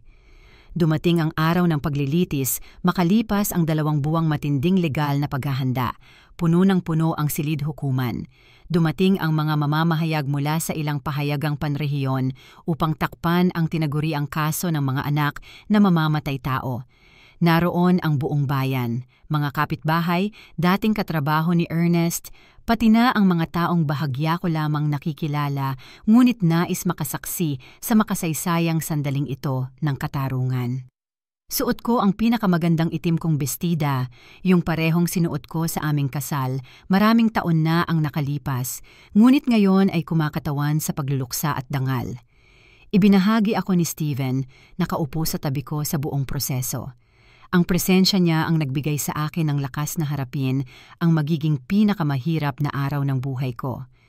Pumasok sina Charles at Henry sa silid hukuman na nakaposas, nakasuot ng kulay kahel na jumpsuit ng bilangguan. Ang makita ang aking mga anak na ganoon ay muling bumiyak sa puso ko, ngunit hindi ko na sila kinahabagan. Naramdaman ko lamang ang malalim na kalungkutan para sa moral na kamatayang pinili nila bago pa nila pisikal na pinatay ang kanilang ama. Iniharap ng taga-usig ang kaso ng may nakasisirang katumpakan. Isa-isa, pinatugtog sa hukuman ang mga recording.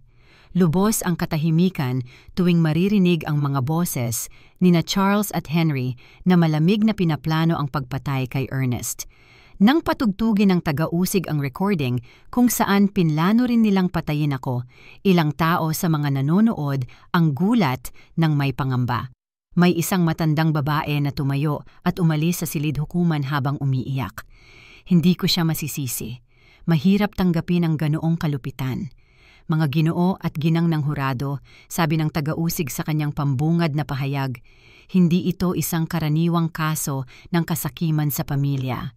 Ito ay isang kaso ng malamig at pinag-isipang pagpaplano kung saan nagpasya ang 2 lalaki na patayin ang ama na nagpalaki sa kanila ng may pag-ibig at sakripisyo dahil lamang kailangan nila ng pera para bayaran ang kanilang mga utang sa sugal at mga hindi responsableng pautang. Sinubukan ng mga abogado nina Charles at Henry na magdepensa batay sa desperadong kalagayan at panlabas na impluwensya, ngunit napakalakas ng ebidensya. Hindi nagsinungaling ang mga recording, hindi nagsinungaling ang mga dokumento ng bangko, hindi nagsinungaling ang ebidensyang forensic ng methanol sa katawan ni Ernest. Nang ako'y tumaternong magpatotoo, lumakad ako patungo sa podium nang nanginginig ang mga binti, ngunit malinaw ang isip. Matagal ko nang hinihintay ang sandaling ito ng ilang buwan. Ginang Hayes, tinanong ako ng taga-usig, masasabi mo ba sa amin kung ano ang naging relasyon mo sa iyong mga anak bago pumatay sa iyong asawa? Akala ko ay mabuti ang aming relasyon, sagot ko habang nakatitig ng diretso kina Charles at Henry. Pinalaki ko sila ng may pagmamahal. Inalay ko ang lahat para sa kanilang kapakanan. Ang kanilang ama ay nagtrabaho mula umaga hanggang gabi upang maibigay sa kanila ang pinakamabuti naming kaya. Hindi ko inakala na ang pagmamahal at sakripisyo ang magiging dahilan ng kanyang pagpatay. Sa anumang punto, hinala mo bang maaari nilang saktan ang iyong asawa? Hindi. Iyon ang pinakamasakit na bahagi ng lahat ng ito. Lubos akong nagtitiwala sa kanila. Nang sinabi nila sa akin na nagkaroon ng aksidente si Ernest sa kanyang tindahan, naniwala ako. Nang inayos nila agad ang libing, inakala kong mahusay lang sila sa pagharap sa kanilang dalamhati. Hindi ko inakala na tinatakpan nila ang isang pagpatay. Ibinaba ni Charles ang ulo habang ako'y nagpapatotoo. Tumitigan sa akin si Henry nang may paghamon, ngunit nakita ko ang luha sa kanyang mga mata. Huli na para sa luha. Huli na para sa pagsisisi.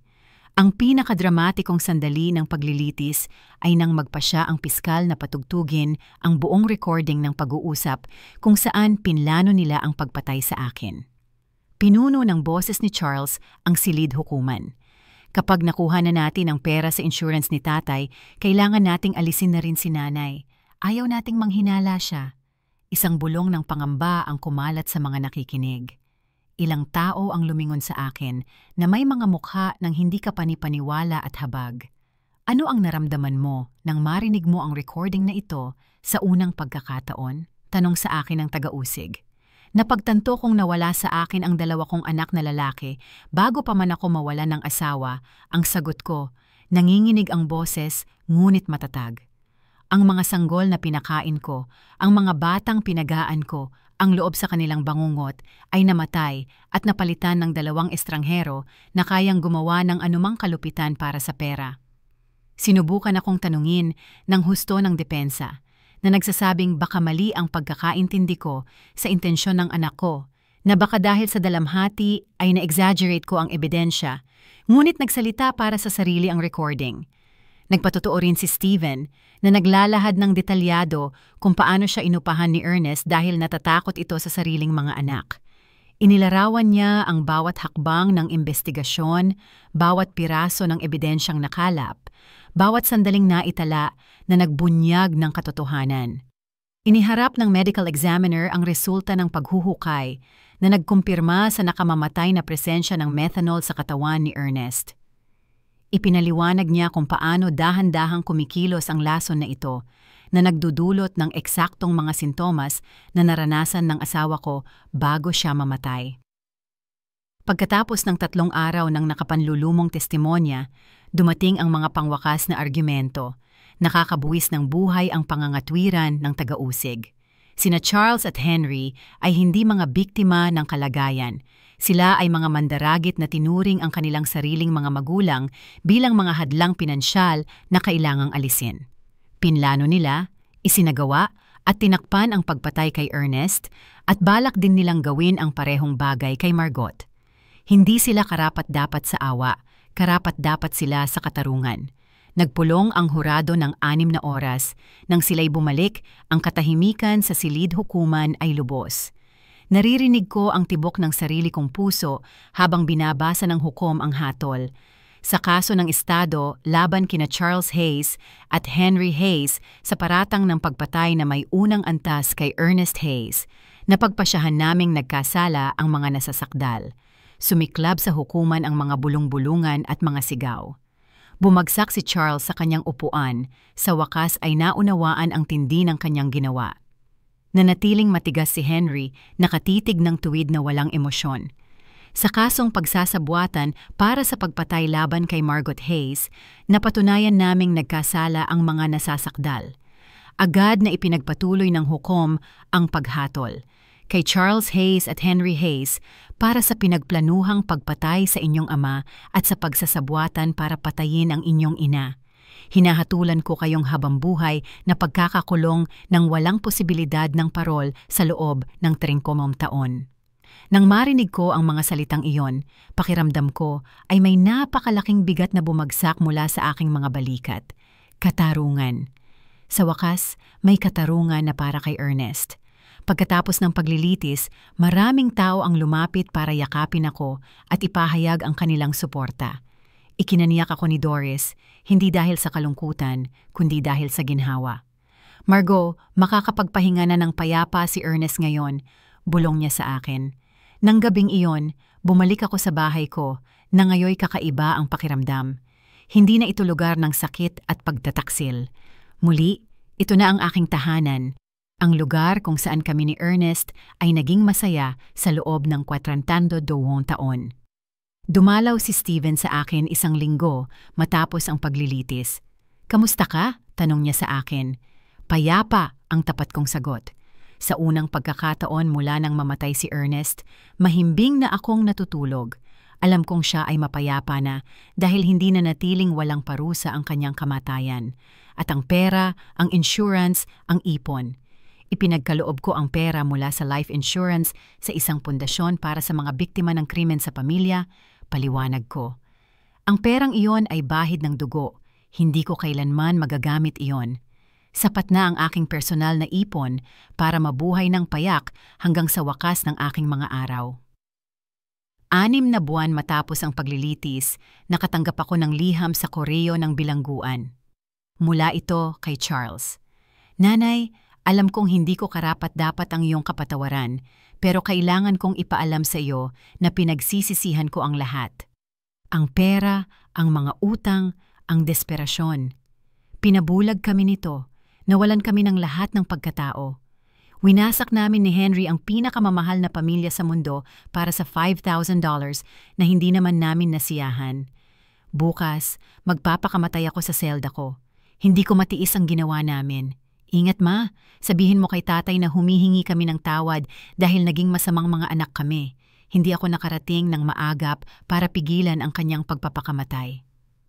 Natagpuan si Charles na nakabitin sa kanyang selda kinabukasan. Si Henry, nang malaman ang pagkamatay ng kapatid, ay tuluyang nagkaroon ng pagkabaliw at inilipat sa ospital pangkaisipan ng bilangguan.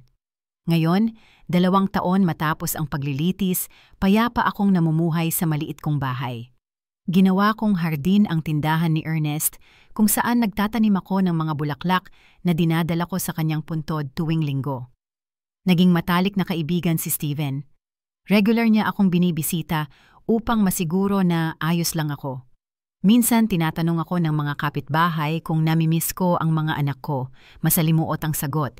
Namimiss ko ang mga batang sila noon, pero namatay ang mga batang iyon bago pa man si Ernest. Ang mga lalaking naging sila ay hindi ang mga anak ko. Mga estranghero sila na kamag-anak ko sa dugo, pero hindi sa puso.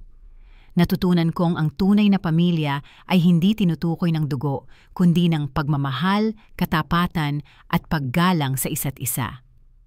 Si Ernest ang tunay kong pamilya sa loob ng 42 taon. Ang mga kaibigang sumuporta sa akin noong paglilitis ang pamilya ko ngayon. Hindi ibinalik ni katarungan si Ernest, ngunit nagbigay ito sa akin ng kapayapaan.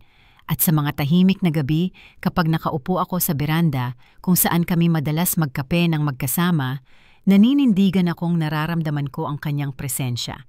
Ipinagmamalaki ako dahil sapat akong naging matatag para gawin ang tama, kahit pa nangangahulugan iyon ng tuluyang pagkawala ng aking mga anak. 5 taon na ang lumipas mula noong nakakatakot na araw na iyon sa sementeryo nang matanggap ko ang unang mensahe na nagbago ng buhay ko magpakailanman. Sa ngayon, 71 na ako at ang buhok kong lubos ng puti ay sumasalamin sa lahat ng unos na hinarap at nalampasan ko. Ngunit ang mga mata ko, ayon sa mahal kong kaibigang si Doris, ay kumikislap ng isang liwanag na hindi nila nakita dati. Ang bahay na pinagtayo namin ni Ernest ng aming mga pangarap ay nananatiling aking kanlungan. Nakapagpagawa ako ng ilang pagbabago gamit ang perang naitabi ko. Pinintaan ko ng malambot na dilaw ang mga pader, ang paboritong kulay ni Nest, at ginawa kong pinakamagandang hardin sa kapitbahayan ang dati niyang tindahan. Mga pulang rosas, puting carnations, mga mirasol na laging hinahanap ang araw, gaya ng itinuro niya sa akin noong pinakamahirap naming mga taon. Si Stephen Callahan ay naging higit pa sa isang investigador na tumulong sa akin makamit ang katarungan. Naging pinili kong pamilya siya. Dumadalaw siya sa akin tuwing Miyerkules ng hapon at umiinom kami ng kape sa beranda habang ikinukwento niya sa akin ang iba pa niyang mga kaso. Minsan tinatanong niya ako kung pinagsisisihan kong iulat ang sariling mga anak ko. Kung hindi sana mas mabuti na lang na itago ang lihim at mabuhay sa kasinungalingan. Hindi kailanman ang palagi kong sagot. Masakit ang katotohanan pero pinapatay ng kasinungalingan ang kaluluwa. Ang pundasyong itinatag ko gamit ang pera mula sa life insurance ay naging mas malaki kaysa sa inakala kong magagawa ko. Ang Ernest Hayes Foundation for Victims of Family Crimes ay tumutulong na ngayon sa 2 dosenang pamilya bawat taon na nakaranas ng mga trahedyang katulad ng sa akin. Mayroon kaming mga psychologist, abogado, at pribadong investigador na nagtatrabaho upang walang ibang pamilya ang kailangang magdusa ng tahimik tulad ng dinanas ko. 6 na buwan na ang nakalipas, isang 40 anyos na babae ang dumalaw sa akin. Ang pangalan niya ay Eleanor at pinaghihinalaan niyang pinatay ng kapatid niyang lalaki ang kanilang ina para sa mana. Ang kwento niya ay napakasakit na kahawig ng sa akin. Mga kamag-anak na sakim, presyur na ipagbili ang mga ari-arian, kakaibang pag-uugali pagkatapos ng kamatayan. Binigyan siya ng pundasyon ng pribadong investigador, libreng payong legal at suportang psikolohikal sa buong proseso. Nang mapatunayang nagkasala ang kapatid niya sa pagpatay makalipas ang 3 buwan, lumapit si Eleanor para yakapin ako habang umiiyak. Ginang Hayes, iniligtas ninyo ang buhay ko. Kung hindi ninyo nagkaroon ng lakas ng loob na iulat ang sarili ninyong mga anak, hindi ko kailanman magkakaroon ng lakas ng loob na iulat ang sa akin. Yaong mga sandali ang nagpapaalala sa akin kung bakit sulit ang lahat ng sakit na pinagdaanan ko. Buhay pa si Henry kahit hindi na siya ang dating taong kilala ko. Pagkatapos ng pagpapakamatay ni Charles, tuluyang bumigay ang kanyang pag-iisip. Sabi ng mga doktor, namumuhay siya sa patuloy na estado ng pagkakasala at paranoia, naniniwala na bumibisita sa kanya si Ernest tuwing gabi para sermonin siya tungkol sa pagpatay.